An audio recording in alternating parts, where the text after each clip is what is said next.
خامد بیوی اپنے گھر کا ماحول خوبصورت کیسے بنا سکتے ہیں، سکون کی زندگی کیسے جی سکتے ہیں، اس حوالے سے ہماری گفتگو خامند اس کی کیا ذمہ داریاں ہیں اور بیوی اس کو کیا ذمہ داریاں نبھانی چاہیے، الگ الگ ان دونوں کی ذمہ داریوں کے متعلق ہماری گفتگو ہو چکی ہے۔ اسی سلسلے کی آج آخری کڑی 5 باتیں خامد اور بیوی دونوں کو ان کا خیال کرنا چاہیے اپنے گھر کے اندر اچھا ماحول اور خوبصورت زندگی گزارنے کے لیے۔ رسول اللہ صلی اللہ علیہ وسلم کی تعلیمات سے ہمیں یہ بات معلوم ہوتی ہے۔ کائنات کے امام حبیب کبریا جناب محمد الرسول اللہ صلی اللہ علیہ وسلم فرماتے ہیں، لا يفرق مؤمن مؤمنا ان کرہ منها خلقا رضی منها آخر۔ زندگی میں خامد بیوی یہ ایک فطرت ہے کہ گھر کے اندر کچھ نہ کچھ کبھی اس طرح کے معاملات بن جاتے ہیں کہ دونوں میں ناراضگی ہو سکتی ہے کسی وجہ سے، لیکن اسلام یہاں یہ سبق دیتا ہے کہ اگر آپس میں کسی قسم کی ناراضگی ہو جائے تو انسان اسے اناء کا مسئلہ نہ بنا لے، ایک بات پر اڑ نہ جائے، اس لیے کہ یہ اناء ایسی چیز ہے کہ اگر انسان اس ضد پہ آ جائے تو پھر یہ ضد ہی باقی رہ جاتی ہے، جبکہ رشتے ٹوٹ جاتے ہیں۔ ان رشتوں کو بچانے کے لیے محبوب کبریا صلی اللہ علیہ وسلم کی تعلیم یہ ہے، لا یفرق مؤمن مؤمنا، کہ جو ایمان والا ہے، مومن مرد ہے، وہ اپنی مومنہ بیوی سے بغض نہیں رکھتا۔ ان کرہ منہا خلقا رضی منہا آخر، اگر کسی ایک بات پر اسے ناراضگی ہو جائے، اس کی ایک بات اسے اچھی نہیں لگی، اس کی کوئی ایک عادت اسے اچھی نہیں لگی، رضی منہا آخر، اس کی کسی دوسری بات کو دیکھ کر وہ راضی ہو جاتا ہے، اس کی کوئی اور خوبی کو مد نظر رکھتے ہوئے وہ اس کوتاہی اور کمی سے درگزر کر لیتا ہے۔ پیارے بھائیوں، ایمانداری سے بتائیں، اس کائنات کے اندر سیدہ فاطمہ رضی اللہ تعالی عنہ اور سیدنا علی المرتضیٰ رضی اللہ تعالی عنہ، اس جوڑے سے بڑھ کر معزز جوڑا اس کائنات میں اور کون سا ہو سکتا ہے؟ سیدۃ نساء اہل الجنہ، جنتی عورتوں کی سردار سیدہ فاطمہ رضی اللہ تعالی عنہ، اور سب سے پہلے بچوں میں اسلام قبول کرنے والے جناب رسول اللہ صلی اللہ علیہ وسلم کے چچا زاد بھائی سیدنا علی رضی اللہ تعالی عنہ۔ اللہ کے نبی ایک دن سیدہ فاطمہ کے گھر تشریف لائے، دوپہر کا وقت تھا، آپ صلی اللہ علیہ وسلم نے پوچھا، یار سیدہ فاطمہ سے پوچھا، این ابن عمک، بیٹی تمہارا چچا زاد بھائی کدھر ہے؟ تمہارے چچے کا بیٹا وہ کدھر ہے؟ سیدہ فاطمہ فرماتی ہے، کان بینی و بینہ شیء، یا رسول اللہ صلی اللہ علیہ وسلم، میرے اور علی کے درمیان کوئی ایسی ناراضگی ہو گئی، فغاضبنی فلم یقل عندی، وہ مجھ سے ناراض ہو کر گھر سے چلے گئے، آج تو انہوں نے میرے پاس قیلولہ بھی نہیں کیا۔ سیدنا سہل رضی اللہ تعالی عنہ روایت کے راوی ہے، صحیح بخاری کے اندر حدیث ہے، کہتے ہیں مجھے اللہ کے رسول نے فرمایا کہ جاؤ دیکھ کے آؤ کہ علی کہاں ہے۔ سیدنا سہل فرماتے ہیں میں نے حضرت علی کو تلاش کیا، دیکھا وہ مسجد نبوی کے اندر لیٹے ہوئے تھے، واپس آئے، اللہ کے رسول کو بتایا، نبی صلی اللہ علیہ وسلم خود گئے، جا کے دیکھا سیدنا علی لیٹے ہوئے ہیں، چادر ہٹی ہوئی ہے، جسم پہ مٹی لگی ہوئی ہے، آپ پاس بیٹھے اپنے ہاتھ سے مٹی صاف کر رہے ہیں، اور کیا کہتے ہیں، قم یا ابا تراب، اے ابو تراب، اے مٹی کے باپ، بڑے محبت بھرے انداز میں، قم یا ابا تراب، اٹھو ابو تراب، آپ یہاں رک کر 1 منٹ کے لیے ذرا سوچئے، اللہ کے نبی صلی اللہ علیہ وسلم سیدہ فاطمہ کے گھر گئے ہیں، بیٹی ہے، اور بیٹی نے بتایا کہ میرا شوہر مجھ سے ناراض ہو کے گھر سے چلا گیا ہے۔ آج کا کوئی باپ ہوتا، ذرا سوچئے، کیا وہ سب سے پہلا اس نے کام یہ کرنا تھا کہ چلو اٹھو میرے ساتھ اور چلو میرے گھر، چھوڑو علی کے گھر کو؟ کیا میں نے دیکھا تھا اس علی کو رشتہ دیتے وقت مال بھی نہیں تھا، حق مہر دینے کی بھی استطاعت نہیں تھی۔ اللہ کے نبی صلی اللہ علیہ وسلم پھر سیدنا علی کو بلانے کے لیے نہیں بھجوایا کہ جاؤ علی کو میرے پاس بلا کے لاؤ، اللہ کے نبی سیدنا علی کو ڈھونڈتے ہوئے ان کے پاس خود گئے اور جا کے کہتے اٹھو، اور پکڑا سیدنا علی کے ہاتھ سے، لا کے گھر میں چھوڑ دیا، ناراضگی ختم ہو گئی، جھگڑا ختم ہو گیا۔ لیکن آج ہمارے معاشرے میں یہاں رشتہ دار، والدین، سسرال والے، محلے والے، پتہ چل جائے کہ یہاں خامد بیوی کی ناراضگی ہوئی ہے، اپنا کردار نبھاتے ہیں کس انداز میں، دونوں کے دلوں میں مزید نفرتیں پیدا کریں گے۔ اللہ کے نبی نے فرمایا تھا لیس منا من خبب امرأة علی زوجها، لیس منا، اس کا میرے ساتھ کوئی تعلق نہیں، وہ ہمارے دین کامل پہ نہیں، وہ ہماری شریعت پر نہیں۔ جس نے بیوی کو شوہر کے خلاف بھڑکایا، ہوتا کیا ہے، معمولی سی خامد بیوی میں کوئی ناراضگی ہوئی، سب سے پہلے کردار یہ ہوگا کہ اس کے خامد کی برائیاں اور بڑھا چڑھا کے اس کے سامنے بیان کی جائیں گی، واقعہ ہی یہ تو بڑا ظالم ہے، اس کا تو یہ بھی کردار ہے۔ پھر مزید اس کا تقابل کروایا جائے گا کسی اور اجنبی مرد کے ساتھ، فلاں مرد کا رویہ تو ایسا ہے، فلاں کا رویہ تو ایسا ہے، تیرا شوہر تو انتہائی اس انداز میں ظالم ہے، نعوذ باللہ من ذالک۔ بلکہ نفرت اس حد تک بڑھائی جاتی ہے، عورت سمجھتی ہے کہ یہاں سے طلاق لے لینا اور علیحدگی اختیار کر لینا یہی مجھ سے بہتر ہے، میرے لیے بہتر ہے، اس لیے کہ جتنا برا میرا شوہر ہے دنیا میں شاید کوئی نہ ہو۔ اسلام کی تعلیم یہ نہیں ہے۔ اللہ کے نبی صلی اللہ علیہ وسلم نے کیا فرمایا؟ لوگوں، مومن اپنی بیوی سے بغض نہیں رکھتا، بلکہ اگر کسی بات پر ناراضگی ہو جائے تو وہ اس کی دوسری اچھی صفت کو دیکھ کر، عادت کو دیکھ کر وہ درگزر کرتا ہے، اور خامد یا بیوی دونوں میں سے جس کے معاملے میں بھی، جس کے بھی اختیار میں ہو، اگر کسی سے بھی غلطی ہوئی ہے دوسرے کو چاہیے کہ فوراً معاف کرے، اس لیے کہ رب کائنات نے معافی کی وجہ سے جو عزت رکھی ہے وہ بدلہ لینے سے اور سختی اور شدت سے وہ عزت نہیں ملتی۔ نبی صلی اللہ علیہ وسلم نے فرمایا لوگوں میں 3 باتیں قسم اٹھا کے بیان کرتا ہوں، ایمانداری سے بتائیں اللہ کے نبی بغیر قسم کے بھی بات بیان کریں تو کیا آپ کی بات میں شک ہو سکتا ہے؟ کائنات کے امام فرماتے لوگوں میں قسم اٹھا کے کہتا ہوں، پہلی بات ما نقصت صدقۃ من مال شیئا، لوگوں میں قسم اٹھا کے کہتا ہوں صدقہ کرنے سے مال کبھی کم نہیں ہوتا۔ میں قسم اٹھا کے کہتا ہوں ما زاد اللہ عبدا بعفو الا عزا، کوئی بھی ہو معاف کر دے،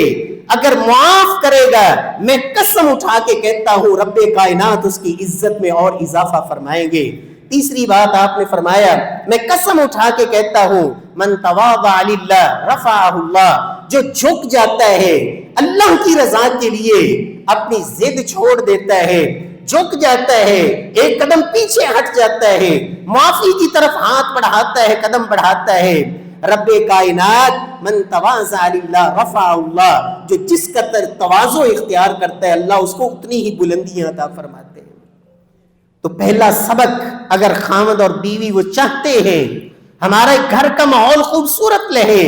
تو زندگی میں پھر کمی کوتاہی تو ہوگی، ناراضگی تو ہوگی، اونچ نیچ تو ہوگی، لیکن اس میں اپنے دل کو فراخ رکھیں، کشادہ اور خوشی سے اس کو معاف کرنا، ناراضگی کو ختم کرنا، اس کی طرف قدم بڑھائیں، نہ کہ ایک بات ہو گئی اب اس بات کی وجہ سے وہ 20 سالوں کی پرانی باتیں ان کو بھی زندہ کر کے، ہاں فلاں موقع میں بھی آپ نے ایسے کیا تھا، آج سے 20 سال پہلے بھی آپ نے یہ کہا تھا، 10 سال پہلے بھی یہ ہوا تھا، آج سے 5 سال پہلے بھی یہ معاملہ تھا، یہ سارا شیطان کا کردار ہوتا ہے۔ ایمان والے اور مومن شیطانی چال کو سمجھتے ہیں، اس لیے کہ اللہ کے رسول فرماتے ہیں سب سے بڑھ کے شیطان کو خوشی اس بات پہ ہوتی ہے جب خامد بیوی ان کی آپس میں لڑائی ہوتی ہے، شیطان سب سے زیادہ اس کام پر راضی ہوتا ہے۔ دوسری بات، شادی کے بعد اگر چاہتے ہیں کہ ہمارے گھر میں سکون رہے، ہم عزت کی زندگی جئیں اور گھر کا ماحول ایک خوبصورت ماحول رہے اور جنت کا ماحول رہے، پھر یاد رکھیں نکاح کے موقع پہ جو آیات پڑھی جاتی ہیں ان میں 4 دفعہ یہ حکم ہے اتقوا اللہ واتقوا اللہ الذی تساءلون بہ والارحام، تقوی، اللہ کا خوف اور ڈر۔ تقوی کا مطلب ہوتا ہے کہ گناہوں کی زندگی کو ترک کر دیں۔ خامد بیوی شادی کے بعد بھی اگر ان کی نظر میں حیا نہیں آیا، اگر اس کے دل میں غیرت اور گناہوں کی نفرت نہیں، بلکہ شادی شدہ ہونے کے بعد بھی وہ بے حیائی کی طرف مائل ہے، مرد ہے یا عورت ہے، آپ اندازہ لگائیں شادی سے پہلے اگر انسان زنا کر لے، بدکاری کر لے، بہت بڑا گناہ ہے، لیکن اسلام نے اس کی سزا قتل نہیں رکھی، رجم نہیں رکھی۔ شادی شدہ ہونے کے بعد مرد یا عورت ان میں سے کوئی بھی اگر اپنی عزت کو داغدار کرتا ہے، مرد ہے یا عورت ہے، آپ اندازہ لگائیں کہ اسلام جس نے اس ایک انگلی کی ویلیو اتنی رکھی ہے، کوئی کسی کی ایک انگلی کاٹ دے اس پہ 10 اونٹ دیت ہے، لیکن اگر کوئی انسان شادی شدہ ہونے کے بعد بھی اس میں غیرت نہیں، حیا نہیں، اور وہ اس بدکاری کی طرف مائل ہوتا ہے جہاں اپنا گھر ٹوٹتا ہے،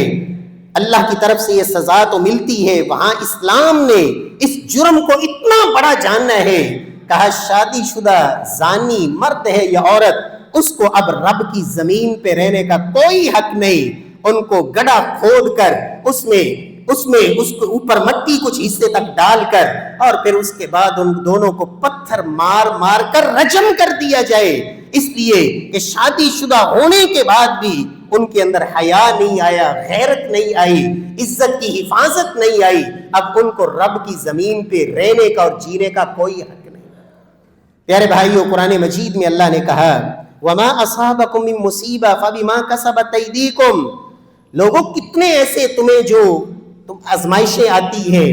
گھروں کے گھر ٹوٹتے ہیں، طلاقیں ہوتی ہیں، اس میں ایک وجہ تمہارا اپنا کردار ہوتا ہے، اس لیے کہ یہ جو گناہ ہوتے ہیں ان گناہوں کے جہاں اور بہت سے نقصانات ہیں، اللہ رزق میں کمی کرتے ہیں، دل کو سیاہ کر دیتے ہیں، چہرے سے نورانیت غائب ہو جاتی ہے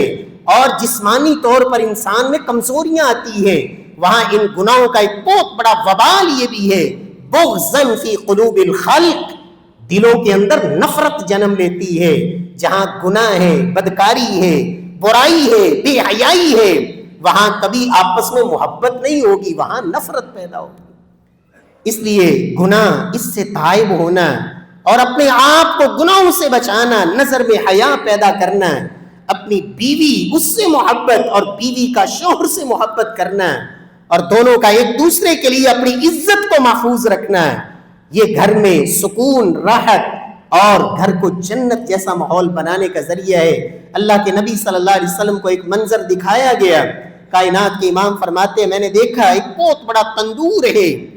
جس کا نیچے سے حصہ تنگ ہے، اوپر سے تھوڑا کھلا ہے،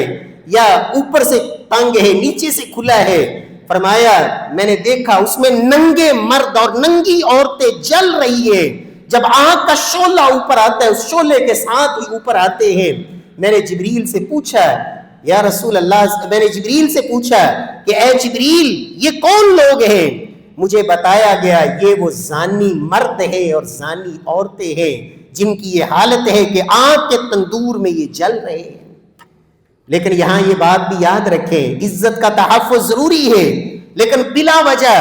خامد بیوی پر بدگمانی کرے اور بیوی خامد کے بارے میں بدگمانی کا شکار ہو جائے، یہ بھی ایک گھر ٹوٹنے کا ذریعہ ہوتا ہے۔ قرآن مجید میں اللہ نے کہا یا ایھا الذین آمنوا اجتنبوا کثیرا من الظن، ایمان والوں بدگمانی سے اپنے آپ کو بچانا ہے، ان بعض الظن اسم ولا تجسسوا، اس لیے کہ بعض بدگمانیاں بہت بڑا گناہ ہوتی ہیں۔ اللہ کے نبی کے سامنے ایک صحابی آئے، آ کے کہا یا رسول اللہ صلی اللہ علیہ وسلم، میری بیوی نے ایک بچے کو جنم دیا ہے، بنو فزارہ قبیلے کا یہ شخص، اور یا رسول اللہ وہ بچہ میرا نہیں ہے۔ آپ نے فرمایا وجہ کیا ہے؟ کہا اس لیے کہ ولدت غلاما اسود، بچے کا رنگ ہی کالا ہے، نہ مجھ سے ملتا ہے نہ میری بیوی سے ملتا ہے، کالے رنگ کا بچہ جنم دیا ہے، میرا نہیں ہے۔ اللہ کے نبی صلی اللہ علیہ وسلم نے اس صحابی کو بلایا اور سمجھایا، فرمایا مجھے بتاؤ کیا تم نے اونٹ رکھے ہوئے ہیں؟ کہا ہاں یا رسول اللہ۔ فرمایا کیسے ہیں؟ کہا زیادہ تر سرخی مائل ہیں۔ فرمایا اس میں کوئی اور رنگت کا بھی ہے؟ کہا ہاں ایک ہے۔ کہا کہاں سے آیا؟ لعلہ نزعہ عرق، لگتا ہے کوئی دور کی رگ کھینچی ہوگی۔ فرمایا تمہارا بچہ بھی تو دور کسی رشتہ دار پہ ننیال میں یا ددیال میں کوئی ہو سکتا ہے اس طرح کا؟ بلا وجہ بیوی پر شکوک و شبہات اور بلا وجہ عورت کا خامد کے بارے میں یہ بدگمانی ہے، یہ بھی نفرت کو جنم دیتا ہے۔ اللہ کے نبی صلی اللہ علیہ وسلم نے یہاں اعتماد اور ایک دوسرے کے بارے میں اس بدگمانی سے اپنے آپ کو بچانا، اپنی عزت کا تحفظ، نظر میں حیا۔ قرآن مجید میں رب کائنات نے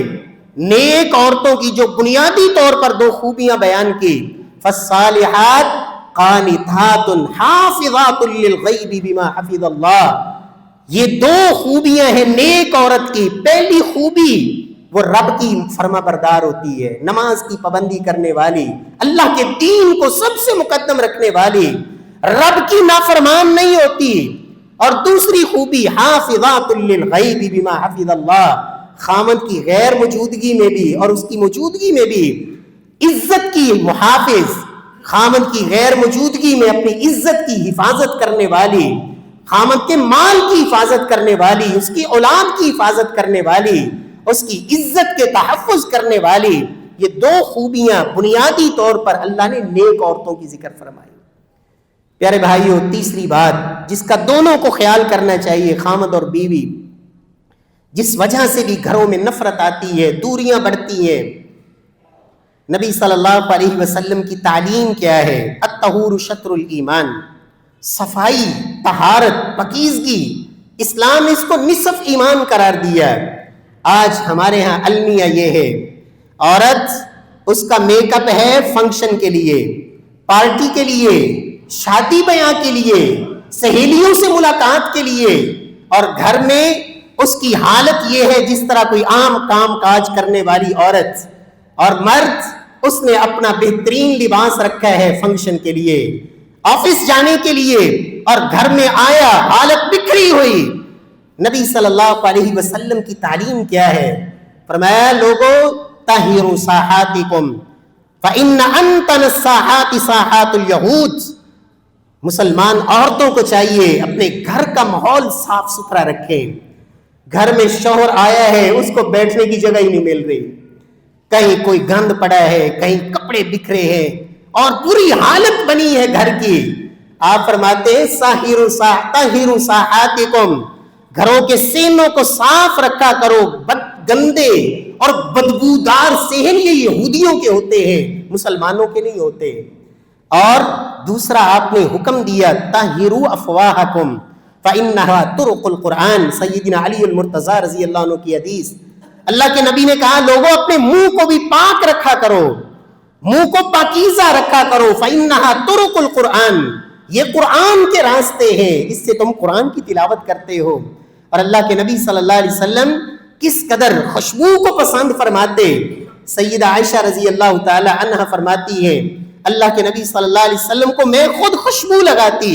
آپ کا سر دھوتی، اور اللہ کے نبی صلی اللہ علیہ وسلم کو سب سے بری بات یہ لگتی تھی کہ آپ سے کسی کو کوئی بری سمیل، حالانکہ اللہ کے نبی صلی اللہ علیہ وسلم کے تو اللہ نے پسینے میں بھی اتنی خوشبو رکھی تھی اور اتنا عمدہ تھا، پھر بھی آپ اتنا اس قدر اہتمام کرتے۔ سیدہ عائشہ سے سوال ہوا اللہ کے نبی جب گھر تشریف لاتے تھے تو پہلا کام کیا کرتے تھے؟ سیدہ عائشہ فرماتی ہے اللہ کے نبی جب بھی گھر میں آتے سب سے پہلا کام آپ یہ کرتے کہ آپ مسواک کرتے، اور یہ سگریٹیں پھونک پھونک کے اور منہ سے وہ بدبو اور سمیل اور حالت بری بنی ہوئی، یہ نفرت کا باعث ہے۔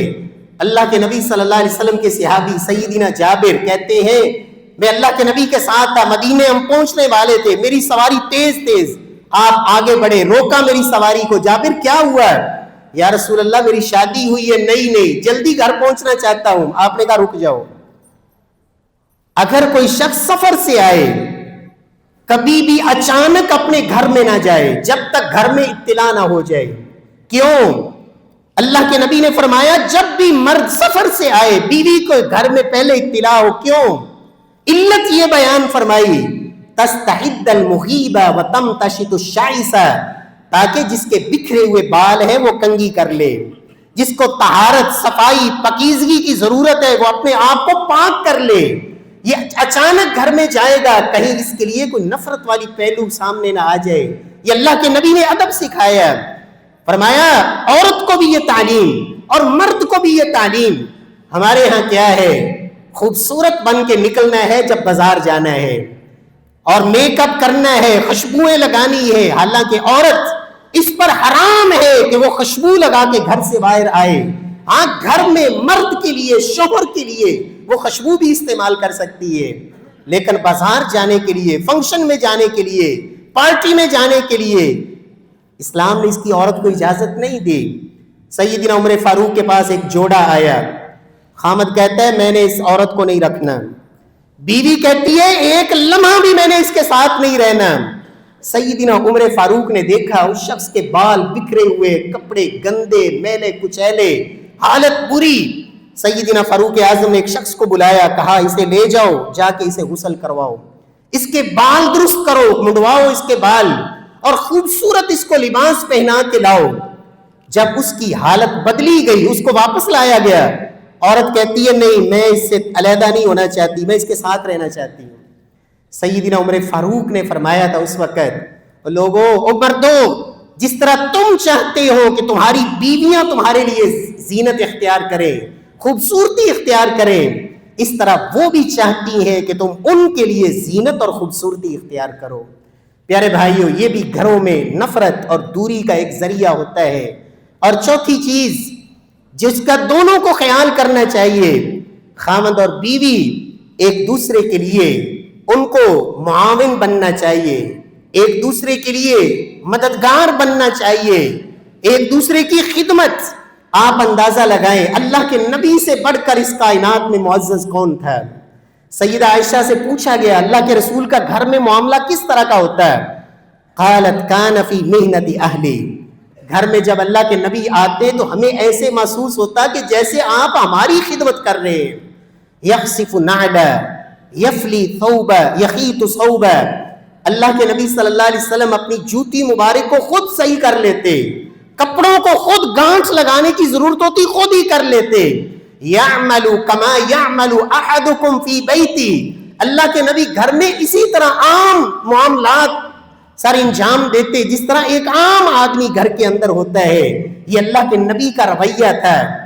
اللہ کے نبی صلی اللہ علیہ وسلم نے یہ تعلیم دی، مسلمان کو معاون ہونا چاہیے۔ یہ نہیں کہ گھر کے اندر آیا اور بس اس کی وہ اناع اور اس کے اندر وہ غرور، گھمنڈ اور تکبر، وہ اخلاق باہر دوستوں کے ساتھ، باقیوں کے ساتھ تو بڑا اچھا ہے، عاشروہن بالمعروف۔ اور عورت، اس کو بھی آپ نے کیا تعلیم دی؟ سیدنا محسن رضی اللہ تعالی عنہ کہتے میری پھپھی اللہ کے نبی کے پاس آئی، آپ نے پوچھا شادی شدہ ہو، خامد والی ہو؟ کہا ہاں یا رسول اللہ صلی اللہ علیہ وسلم۔ فرمایا کیف انت معه، اپنے شوہر کے ساتھ تمہارا کیا رویہ ہے؟ قالت ما آلوه الا ما عجزت عنه یا رسول اللہ،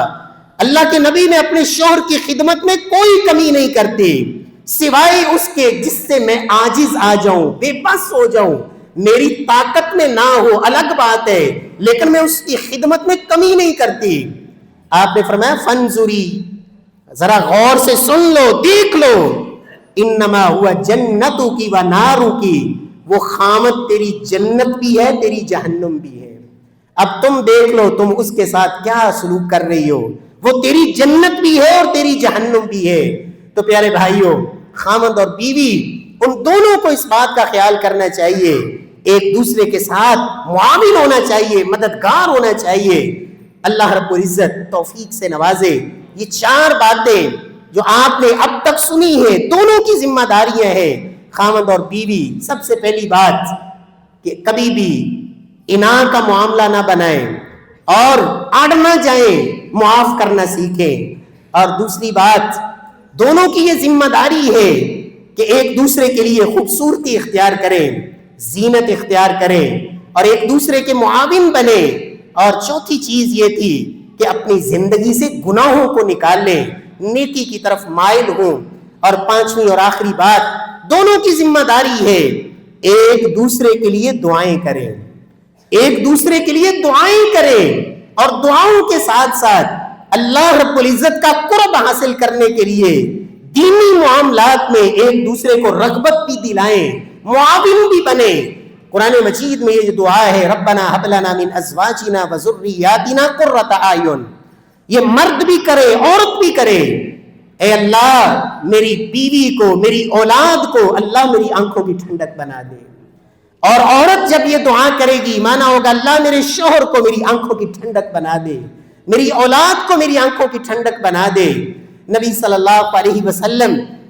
آپ صلی اللہ علیہ وسلم کی دعاؤں میں یہ دعا بھی شامل تھی, اللہم انی اعوذ بک من زوج تشیبنی قبل المشیب. خاوند بیوی دونوں اللہ سے یہ دعا کریں, اللہ میری بیوی کے اخلاق کو اتنا برا نہ بنا دینا. عورت دعا کرے, اللہ میرے شوہر کو اتنا بد اخلاق نہ بنا دینا جو وقت سے پہلے مجھے بوڑھا کر دے, بڑھاپے سے پہلے مجھے بوڑھا کر دے. اللہ ایسی بیوی سے پناہ چاہتا ہوں, بیوی کے اللہ ایسے شوہر سے پناہ چاہتی ہوں. اللہ کے نبی صلی اللہ علیہ وسلم کس قدر اپنی بیویوں کے حوالے سے فکر مند. ایک رات سیدہ ام سلمہ فرماتی ہیں آپ گھبرائے ہوئے اٹھے, آپ نے کہا سبحان اللہ, آج رات کس قدر آسمان سے فتنے اترے ہیں. اور سب سے پہلی بات آپ نے کیا کہی, میں یوقظ صواحب الحجرات لکی یسلیم. اس قدر فتنے اترے ہیں, کوئی ہے جو ان حجرے والیوں کو بیدار کر دے, یہ میری بیویوں کو اٹھا دے, کئی یسلیم تاکہ یہ ساری نماز پڑھ لیں, تہجد پڑھے. سیدہ عائشہ فرماتی ہے رات کا پچھلا پہر ہوتا ہے, اللہ کے نبی مجھے کہتے یا عائشہ قومی واوتری, عائشہ اٹھو اور وتر پڑھ لو. اللہ کے نبی صلی اللہ علیہ وسلم فرماتے اللہ رب العزت کو رشک آتا ہے اس جوڑے پر, خامد بیوی پر. بیوی اٹھ جائے قیام اللیل کے لیے, وہ اپنے شوہر کو بیدار کرے, اور شوہر اٹھ جائے وہ اپنی بیوی کو بیدار کرے. کوئی بھی انکار کرتا ہے بڑی محبت کے ساتھ وہ چہرے پہ پانی کے چھینٹے مار کے بھی ایک دوسرے کو بیدار کرتے ہیں, اس لیے کہ جس سے واقعی محبت ہے اس کی اصل زندگی کے بارے میں سب سے زیادہ فکر مند ہونا چاہیے کہ کہیں ایسا نہ ہو کہ یہاں دنیا میں تو ہم اکٹھے ہیں, اگر آخرت میں جدا ہو گئے, اس کا ٹھکانہ اور ہوا اور میرا ٹھکانہ اور ہوا, تو اصل نقصان یہ ہے جس سے واقعی محبت ہے اس کی آخرت کی بھی فکر کرنی چاہیے اور اس کے لیے دعائیں بھی کرنی چاہیے. اللہ رب العزت سے دعا ہے خالق ارض و سما ہمارے گھروں کے اندر اللہ دینی اور خوبصورت اللہ ماحول بنائے, اور ہمارے معاملات اللہ ان کی اصلاح فرمائے. خامد کو اللہ کے نبی نے قاعدہ بتا دیا تھا, اللہ کے رسول نے فرمایا تھا مرد یہ بات ہمیشہ یاد رکھے, اللہ نے عورت کو ٹیڑھی پسلی سے پیدا کیا ہے, اگر یہ سوچ لے کہ میں نے اس کو ایک راستے پہ بالکل سیدھا کر دینا ہے, لن تستقیم لک, اللہ کے نبی کی بات غلط نہیں ہو سکتی. فرمایا اگر تمہاری یہ سوچ ہو کہ میں نے اپنی بیوی کو بالکل سیدھا کر کے چھوڑنا ہے, فرمایا یہ سیدھی نہیں ہوگی, ہاں طلاق ہو جائے گی, گھر ٹوٹ جائے گا, لیکن یہ کبھی بھی سیدھی نہیں ہو سکتی. ہاں اس کے ساتھ تم نے فائدہ اٹھانا ہے, برداشت کرنا ہے, صبر کرنا ہے اور قوام بن کے زندگی بسر کرنی ہے. اللہ رب العزت ہمیں عمل کی توفیق بخشے. واقول قولی ھذا واخر دعوانا الحمدللہ رب